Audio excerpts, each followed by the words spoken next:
मुल्क जी चूंडियल ऐं इस्लामी दुनिया जी पहिरीं औरत वज़ीर-आज़म बेनज़ीर भुट्टो जे विछोड़े खे 12 वरिया थी विया, पर संदसि शहादत तजुर्बो मुल्क जे किरोड़े माण्हुनि लाइ ॾुख ऐं सदमे जो इस्तारो बणियल आहे। शहीद बेनज़ीर वाक़ई अवामी वज़ीर-आज़म हुई। हुन जो मुल्क जे अवाम सां अलाए त कहिड़ो रिश्तो हो जो हर माण्हू हुन जे सहर में वरितल हो। अहिड़ा अॻवान तमामु घटि ई हूंदा आहिनि जिन लाइ अवाम एतिरो प्यार ऐं पाबो रखंदो हुजे। माण्हुनि में बेइंतहा मक़बूल अवामी अॻवान बेनज़ीर भुट्टो 21 जून 1953 ईस्वी ते कराची में जनम वरितो। हार्वर्ड यूनिवर्सिटी में पॉलिटिकल साइंस में ग्रेजुएशन कई। ऑक्सफोर्ड यूनिवर्सिटी में फ़लसफ़े, माशियात ऐं सियासत में MA जी डिग्री वरिती। शहीद बेनज़ीर भुट्टो जी अमली सियासत जी शुरूआत नज़रबंदी खां थी। मुल्क में अॻूणे आमिर ज़िया पारां मार्शल लॉ लॻी। संदसि वालिद ऐं मुल्क जो चूंडियल वज़ीर-आज़म ज़ुल्फ़िकार अली भुट्टो गिरफ़्तार थियो। मोहतरमा खे कुटुंब समेत घर में नज़रबंद कयो वियो। बाद में जेल बि वई, पर पोइ MRD जी तहरीक जे करे 1984 में खेसि जेल मां आज़ादी मिली, जंहिंजे कुझु अरसे खां पोइ हुनखे जलावतन थियणो पियो। जलावतनी खां पोइ 1986 में वापसि लाहौर पहुती त संदसि तारीख़ी आजा कई। बेनज़ीर भुट्टो 2 दिसंबर 1988 ईस्वी ते इस्लामिक दुनिया जी पहिरीं औरत वज़ीर-आज़म जो कसम खणी वरितो।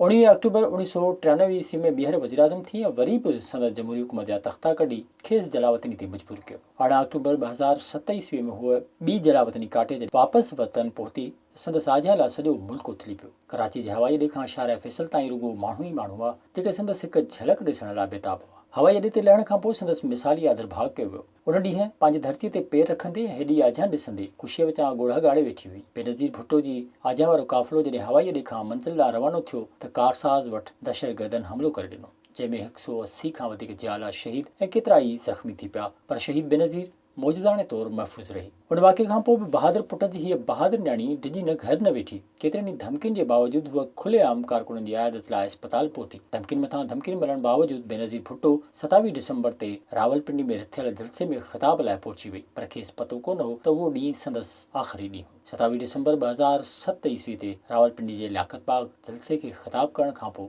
हूअ जॾहिं वापसि थी रही हुई त बुज़दिल दहशतगर्दनि मथसि वरी हमिलो करे, जंहिंमें खेसि शहादत नसीब थी। बेनज़ीर भुट्टो जी शहादत खां पोइ मुल्क जे बचे खे इहो लॻी रहियो हो त ॼण हू छोरा छिना थी विया हुजनि। हिन मुल्क जे अवाम जे हक़ीक़ी अॻवान जो उहो विछोड़ो अॼु बि दिलनि में वढ विझी रहियो आहे। जाने के बाद तेरी याद आएगी। विज़िट कयो अवामी आवाज़ मीडिया ग्रुप जी वेबसाइट awamiawaz.pk।